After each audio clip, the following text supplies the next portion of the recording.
It's time for your Low Country Real Estate Market Update. It's the Brian Beatty Real Estate Show. Brian is one of the top 1% real estate agents in Charleston. Find him online at listingsincharleston.com. That's listingsincharleston.com. Or call him at 843-400-8009. Now, broadcasting from the WTMA studios, here's your host, Brian Beatty.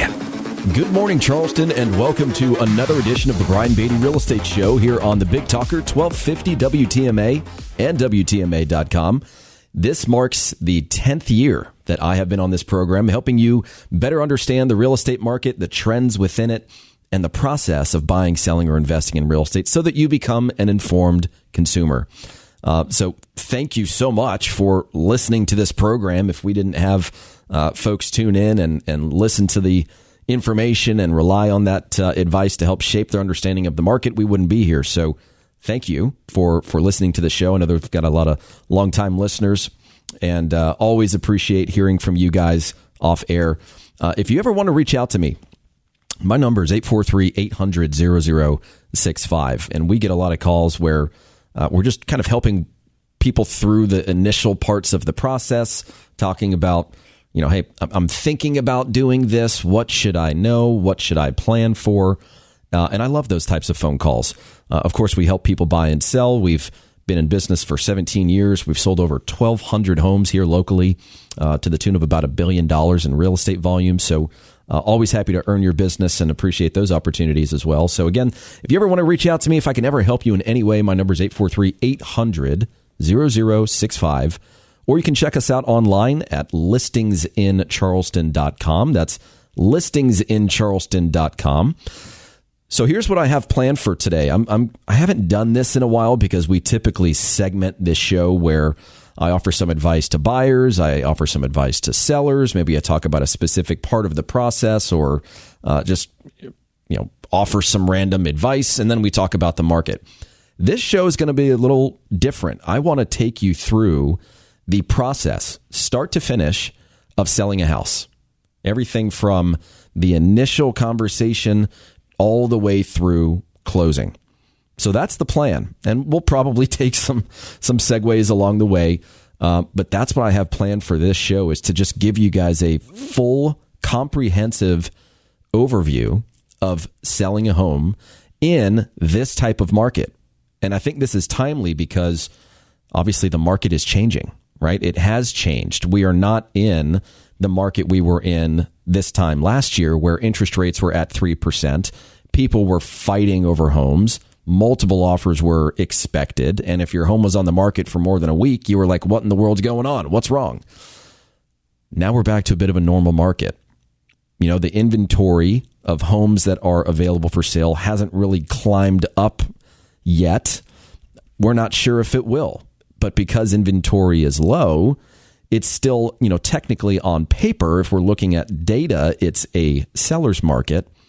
But everybody within the market right now is behaving as if it's a buyer's market. So if you're going to sell your home in this market, I want to take you through this process. And the first step is really just the decision to sell. You have a lot of folks that are thinking about doing it, which, an agent can be really helpful in that specific situation, because we can talk about, well, hey, if you were to sell, where would you go? How much could you sell your home for? How much equity do you have that you can apply to your new home, so on and so forth. But I'm going to start as if you've made the decision that you want to sell your home. So I think one of the first types of questions you need to answer is, what type of seller are you? Are you the type of person that needs to sell? Is there something happening in your life that has necessitated a move, or do you just want to? There are plenty of folks that need to sell. We've got job locations. We've got growing families. We've got people that are tired of being in the rental market. Maybe they've gotten their first job, or they've gotten a nice pay bump, and now it's time to buy a house. We're still going to have those necessity-based transactions in any market, but it's a lot different now than it was last year, in that there's not a great financial incentive, because there's, everybody's got a 2-3% interest rate. And so if you're going to sell and then buy something else and you're getting a mortgage, you're going to have to come to grips with the fact that you're going to spend more for that house now than you would have last year because the cost of borrowing the money is a lot higher. So if you're the type of person that just wants to sell, then you need to just answer the question of, are you going to do this on your own, or are you going to hire an agent to help you with the process? And so what a lot of people do, and I want to caution against this, unless you've done this several times and you know how this process goes and you're really comfortable with it, but let's try not to get too ahead of ourselves and start doing a bunch of stuff around the house and telling our friends and so on and so forth. If you've decided to hire an agent, this is the time to call them and have them out to your house. Your goal here should be twofold. One is to just get some necessary information from them so that you can formulate a plan. But, as importantly, you're interviewing and selecting your agent. Now, I really appreciate the sellers that, communicate well. And I know sellers want or require excellent communication from their agent. It's the number one complaint we get when we sell homes that other agents previously listed. And, in the past 2+ years, we haven't seen very many homes that just couldn't sell, right? There was so much demand that properties were flying off the shelf. But prior to COVID, over 60% of the listings that my team and I sold were previously listed by other real estate agents. So I know how important communication is. It's the number one complaint we get when we talk to sellers that had the home on the market with another agent, or the last time they sold their home, they had a real issue with communication with the agent. So when I talk to folks over the phone for the first time and, we go through everything, basically the who, what, when, where, why, and how of selling, it of course turns into a really productive meeting. But this is important, and this is the first piece of advice that I really want to give here. Some agents do a really good job of getting you to divulge information that, frankly, you're not ready to share with them. How much would you like to sell your home for? Or how much do you think your home is worth? Or let's say we end up working together to sell your home. At what price would selling no longer make sense? These are dangerous questions for you to answer. And in other words, they're just asking you what your bottom line is, and they're asking you how much you think your home is worth. If you're only hiring one agent, but you're interviewing 3, those other 2 agents have no business knowing what your bottom line is, because they could represent the buyer to help purchase it. So don't answer that question until you've hired your agent. Now, that's a conversation you and your agent should have, of course, but don't volunteer that information to multiple agents because you can only hire one of them. Additionally, if you have a price in mind you'd like to sell your home for, keep it to yourself. Once the agent knows the price you want to sell your home for, they're going to basically tell you that that's the price that you should list for. What you want is an analysis. You want that agent to prove to you why they think that you should list your home at the price that they suggest, what the home will likely sell for, whether concessions will likely be included or not, and how long it's going to take. But I would caution you against answering questions about how much you want to list your home for, how much you want to sell your home for, or what price you won't go below. Keep that information to yourself. Now, when you're having this initial conversation with these agents, you need to gather some basic information like, what's your home worth? And again, you want that agent to sit down with you and provide you with an analysis. They need to be able to present their opinion based on data and their interpretation of that data. How much equity do you have, and how will you use that to purchase your next property? What, if anything, should be done to the house before it gets officially listed for sale? What needs to be addressed, what could be addressed, and what should not be addressed. And here's a little tip. Agents like to spend your money. Okay? This is where experience really comes into play. Now, if you have a budget for repairs or to make some cosmetic upgrades, let's prioritize those projects and then determine through an analysis how much those repairs will cost and how much money you'll earn as a result. There's a difference between repairs and renovations and remodeling. We always go for repairs first, because anytime that buyer walks through the door, they are essentially trained by the buyer agent to find things that can be used against you in the form of negotiations. Obviously, that's going to revolve around the condition of the property. And to be fair, most people don't know how much stuff costs to get fixed. I've been doing this for a long time. I renovate a ton of property. I've spent millions and millions of dollars of my own money on rehab deals and renovations and so on and so forth. I've got a really good understanding of how much things cost. But just as importantly, I have a really good understanding of what should be done to the home that will cause you can look at it two ways, either save money or make money in the transaction. Now, these agents should also have reliable and cost-effective contacts, so you don't have to spin your wheels trying to find someone, or even worse, hire someone that isn't going to do the job correctly, or for too much money, or take too long, or any of the various nightmares that you can go through when hiring a contractor. And so I would really appreciate the sellers calling the agents before they decide to do a bunch of work. Number one, so that agent can offer up their contacts and can do those projects at a fair price. But, we walk through so many homes where the sellers invite us over and they've already done the lion's share of the work that needs to happen in order to put that property on the market. And it's just never fun, that cringeworthy moment where you find out how much they paid for something that you could have right off the bat saved them thousands of dollars on. So when you're talking to this agent, get a really good plan together for what needs to be repaired and what could be improved if and only if it's going to cause your home to sell faster and or sell it for more money. And there's a return on that investment. When you're talking to this agent, you, of course, also need to better understand what the current state of the market is, right? People that cite national numbers, to me, at least, they're not in tune with the local market, because it's easy for anybody to go online and pull some numbers on what's happening in the national market.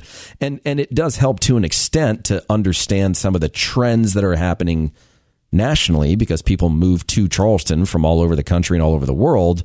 But real estate is local. We need to understand what's happening in your neck of the woods, in your price range, what's affecting buyers looking for homes like yours. What do we need to take into consideration? When should you list the property? Let's look at everything else that's on the market, under contract, or sold in your neighborhood. Maybe there's an opportunity for you to list sooner rather than later, or maybe there's a home that the price just doesn't quite make sense. It's listed for more than it probably should be, and it's under contract. Well, maybe it makes sense to wait until that sale gets recorded so that you benefit from a higher value because of that most recent sale. On the flip side, maybe someone else just listed their property and it's slightly below what you would like for them to be selling that house for, but it's not under contract yet. Maybe you can race and get your home under contract first and sold before that person in that desperate type of situation and that lower sale has an impact on the value of your property. And then we should also be talking about what can be done prior to the property officially hitting the market to generate some interest in the property. There's when you get to the point where you're going to hire an agent and they present you with a listing agreement, you've got two basic options. You can either do it the way most people do it, which is the full-blown marketing plan. You put it on the MLS, you put it on all kinds of websites, you expose the property to anyone and everyone everywhere. The other option is something called a brokerage exclusive, where you don't officially get listed in the MLS. The agent that you hire uses their contacts and the contacts of other agents within their brokerage to basically market your property behind the scenes. And there's a bunch of benefits to that. There's obviously some disadvantages. And if that's something you want to learn more about, then we can have that conversation. One of the things that we do when we go to a seller's home is, we've got a pretty clever way of analyzing our current database of 25,000 people to say, hey, if we're going to list this property in this area at this price, how many buyers do I have for this home right now? And it's usually hundreds, plural. that's a great option for a seller that maybe doesn't need to sell. They'd like to sell. They've got some things they want to do to the house. They know it's going to take a little time. And we behind the scenes can start having conversations with buyers to see who out there might be interested. Maybe even bring a buyer to the table and transact before you go through the process of opening up your home and showing it and so on and so forth. So those are some of the initial things that you want to get some information from your agent on. But then you also, you want to interview them, right? How do they present themselves? How do they analyze, interpret, and advise you? What do they do specifically to market their properties for sale? How do they proactively market your home? This is extremely important because, again, we're in a different market now. Most agents basically threw the property up on the MLS. All the other agents out there that are working with buyers see it. All the agents that have created searches for those buyers would push out that new listing. That buyer would receive an email saying, hey, here are today's new listings. They see it. They want to go and view it in person, potentially make an offer. That was happening at rapid fire for the past 2 years. It's not quite the same now, and I don't think it will be. Obviously, it's not going to be the same as it was when we had 2.5%, 3% interest rates, right? This just a different market, less demand. But you want to understand what that agent is going to do proactively to find buyers for your home, because most of what agents do is very reactive in nature. And what I mean by that is, as soon as an agent enters a property into the MLS, of course, it goes out to all of the agents that have access to it. It goes out to all the buyers that have had searches created by agents, right? So they get an email with the new listing. And then that property syndicates to like thousands of websites, right? It goes to every brokerage's website, every single real estate agent's website that has, an MLS feature to it. It goes on Zillow, Trulia, Realtor.com, Redfin, you name it. It's exposed to all of those large national portal-based sites. They stick a sign in the yard. Maybe they do an open house.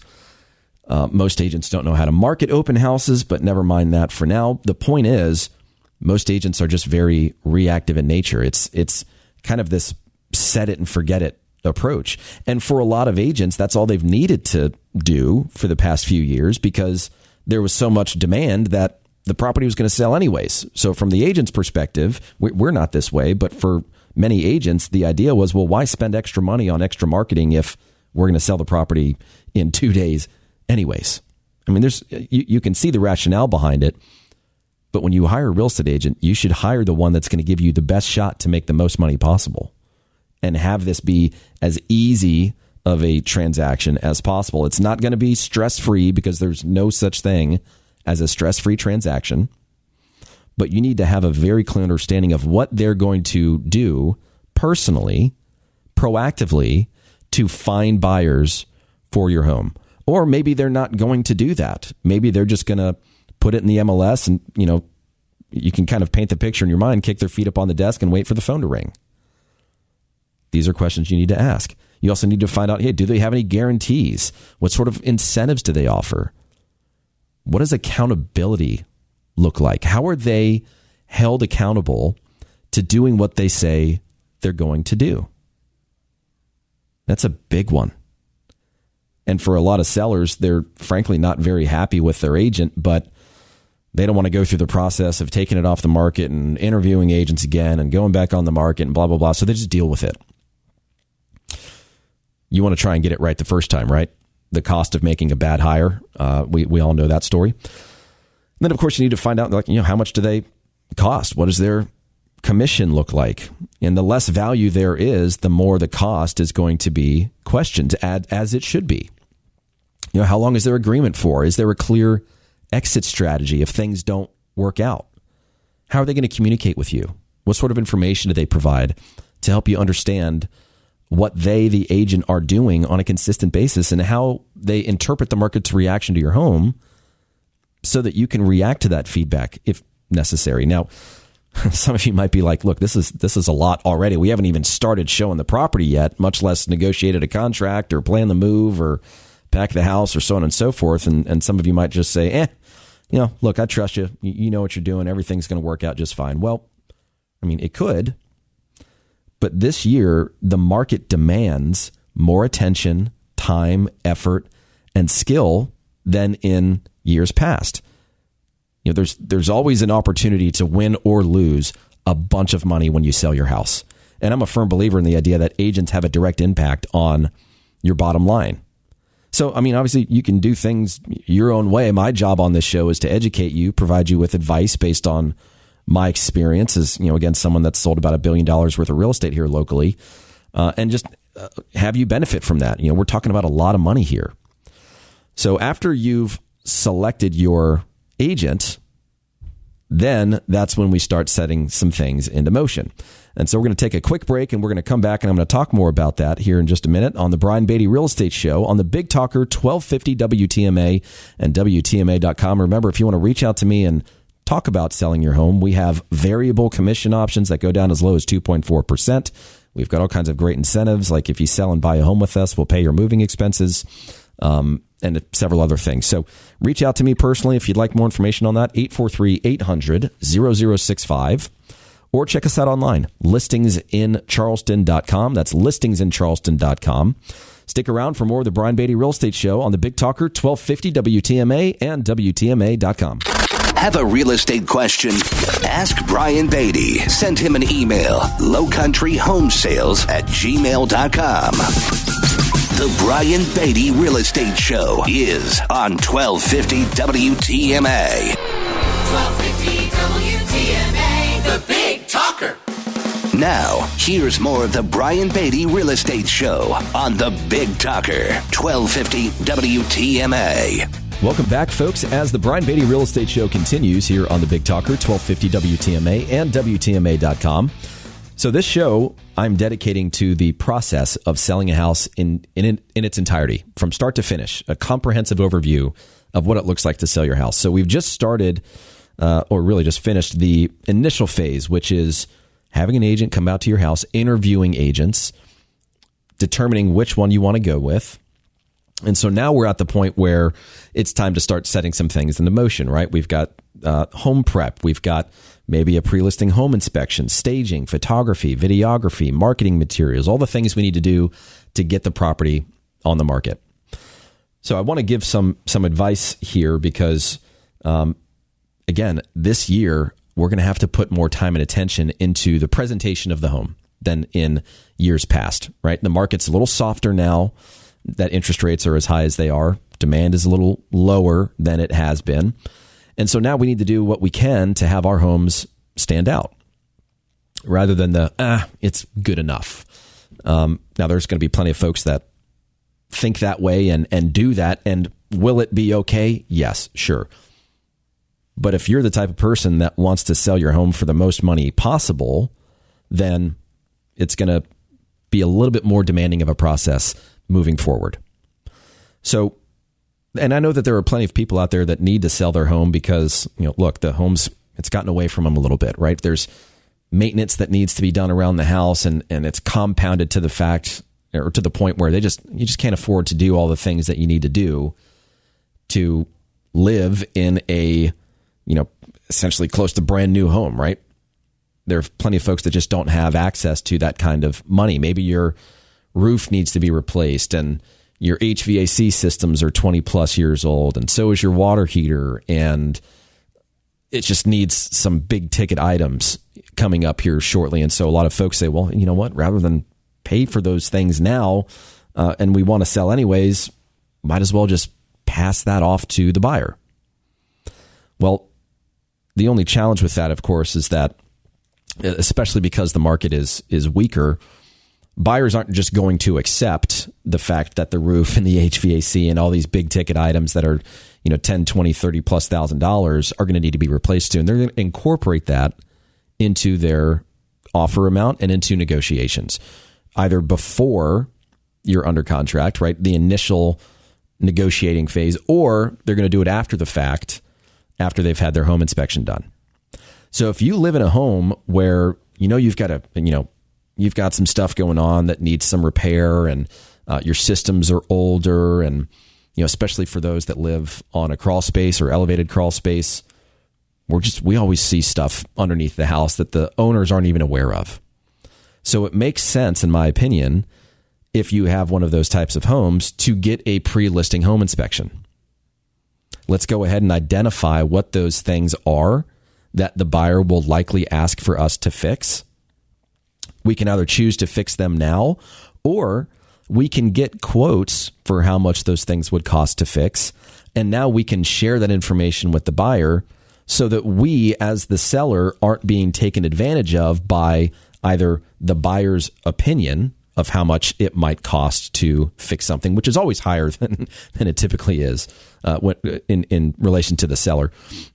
Or maybe the buyer has a contractor that comes out after the home's under contract when they do their home inspection, and they produce a quote. Well, guess what? A buyer's contractor that knows they're essentially going to use the quote as negotiations, they're not going to do the sellers any favors, right? They're going to charge as much as they can for those things, maybe inflate those numbers a little bit so that the buyer can get a better deal. You want to be in control of that process. That's a great way. It's a great tip for saving money in this process.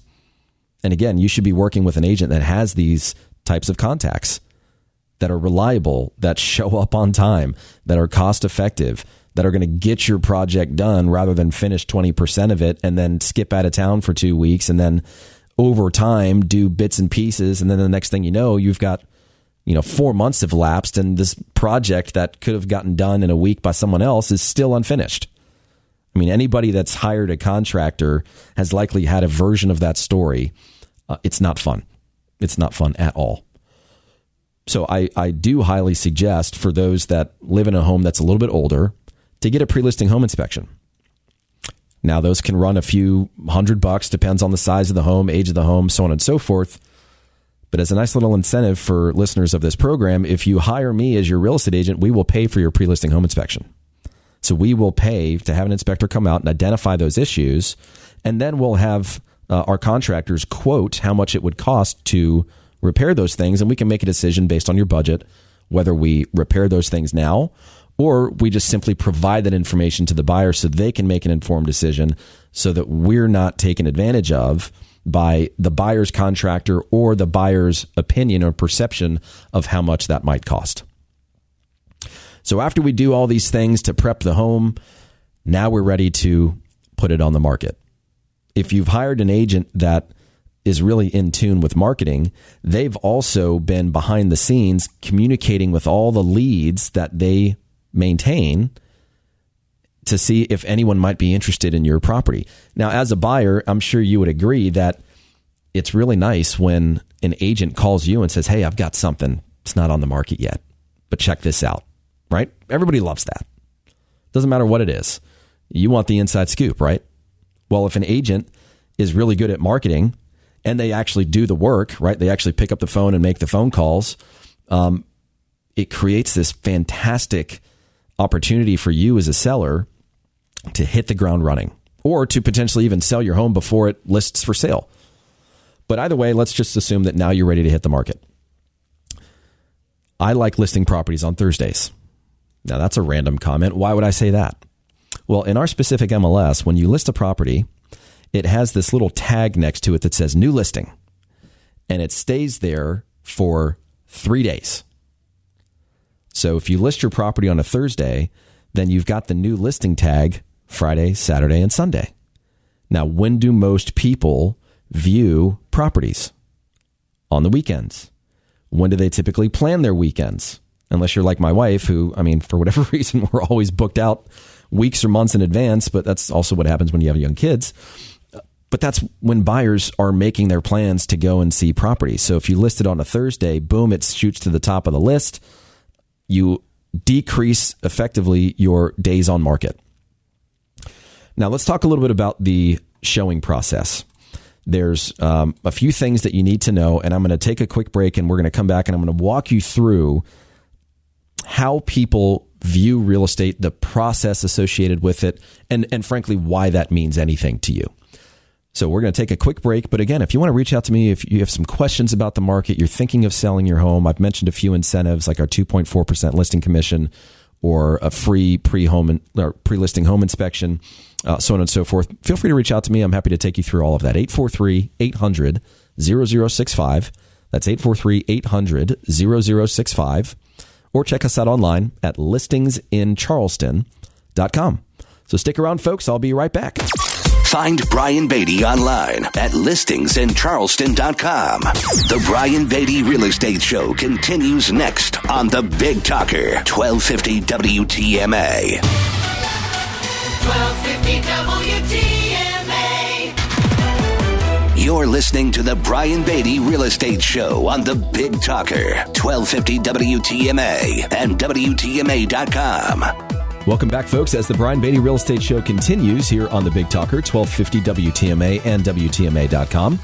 So we're talking about the process of selling a home, start to finish. I'm giving you guys some gold here, some nuggets of wisdom in the 17 years that I've been selling real estate and the 1,200 plus homes that I've sold and things that I've learned along the way. So we're now at the point where the home has officially listed for sale. All right, that's the part of the process we're on if you're just joining us.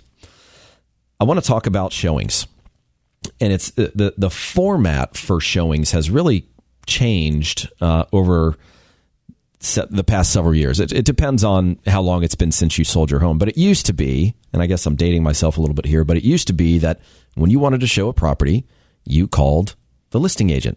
You said, hey, I want to see it at this day and time. The listing agent calls the seller calls the listing agent calls the buyer agent calls the buyer, blah, blah, blah. Big back and forth. Several years ago, they changed that to an online platform to where now agents go online, they select the homes that they want to see, they select the day and the time, and then a third-party company reaches out to the seller to confirm those showings. So it's great from an efficiency perspective because I no longer have to have my phone surgically attached to my face. God forbid I miss a call and it's a showing request on one of my listings. That all happens online now. But the problem with that is that the person showing the home and the person listing the home are no longer talking to one another before that showing occurs. So you can see it as a problem. I see it as an opportunity. So for the past several years, I want to say at least 10 years, we have kind of modified that process and we qualify our showings, at least on the listings where that makes sense, right? If it's a vacant home, then you as a seller aren't inconvenienced by having somebody walk through it. But for the folks that work from home or, maybe one of the spouses works and the other is at home with the kids and a dog and they've got to run around and clean up the home and then leave for an hour for a showing, I'll tell you what, it gets really frustrating as a seller when you go through that process, which is like a 2+ hour process, and then you receive the feedback from the agent and they're like, hey, great house. The buyer's not ready to make a move. They're just starting their search. Basically, what happened was the buyer agent used your house as an opportunity to try and earn that buyer's business whenever they're actually ready to buy something. Because for a lot of agents, their value proposition is, well, hey, let's just go out and look at some homes. And a lot of folks like doing that. But as a seller, it can be a massive waste of your time and a huge frustration. So it's really important that if you're going to leave your house, it's for good reason. So, before those showings occur, we still use the online process. We still make sure that the date and time of the showing works for our sellers. But then we go in behind them, we call those agents and we say, hey, if just a few questions, I just want to make sure that this showing makes sense and provide you some information that you can then relay to your buyers when you're showing the property. But the first question is if they walk through the house and they like what they see, are they in a position to make an offer? And we probably cancel like 20% of our showings because they're not real showings.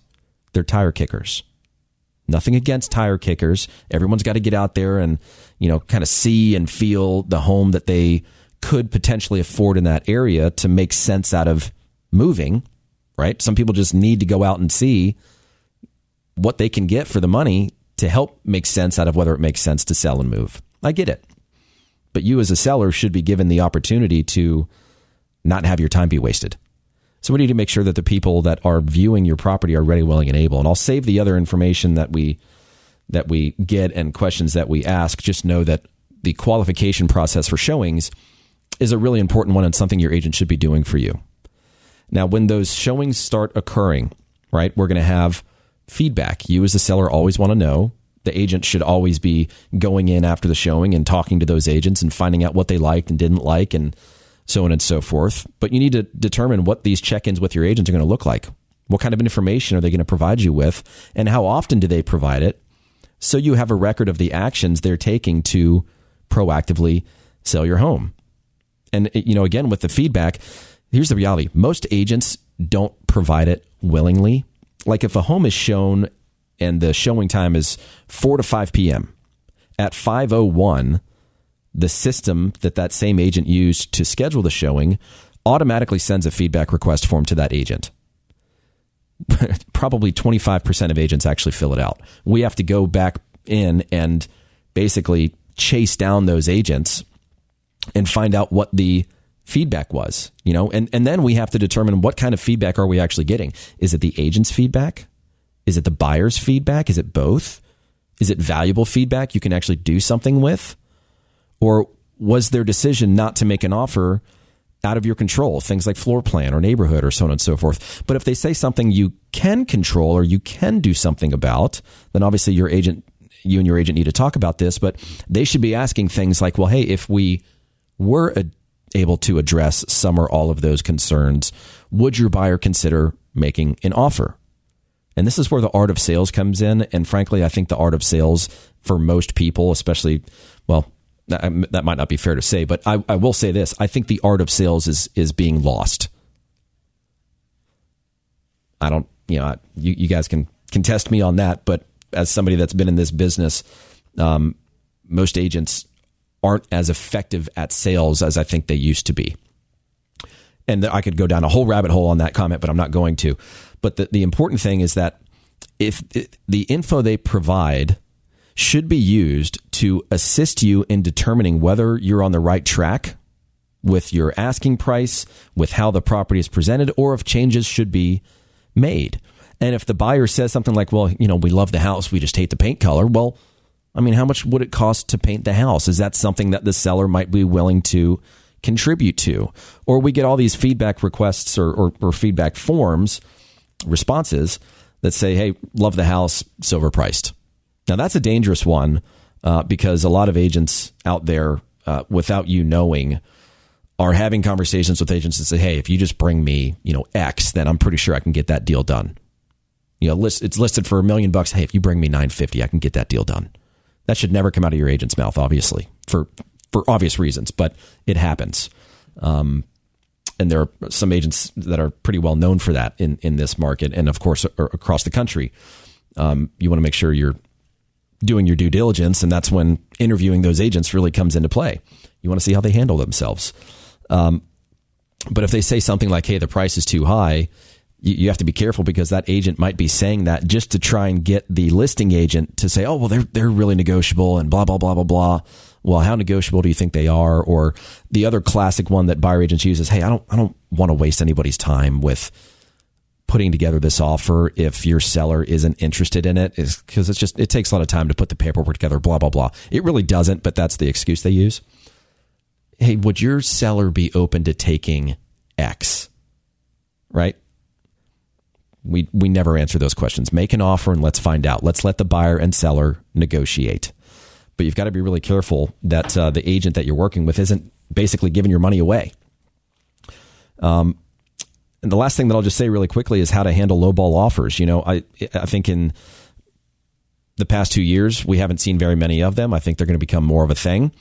We're already starting to see it a little bit based on the buyers having a little bit more power in the process because they understand the trends within the market, or at least we hope they do.